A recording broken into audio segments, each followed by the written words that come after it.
ഉള്ളിലെന്നും കരുണ വേണം, കർമ്മങ്ങളിൽ മധുരം വേണം.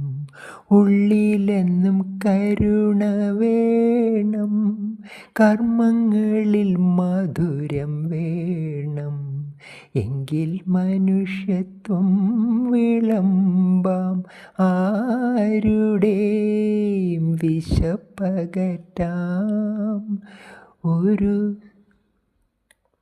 ഒരു നല്ല മനസ്സു മാത്രം മതി. സാന്ത്വനമാണാർക്കും വേണ്ടത്. ദുരിതങ്ങൾ വന്നു വലയ്ക്കുമ്പോൾ സാന്ത്വനമാണാർക്കും വേണ്ടത്.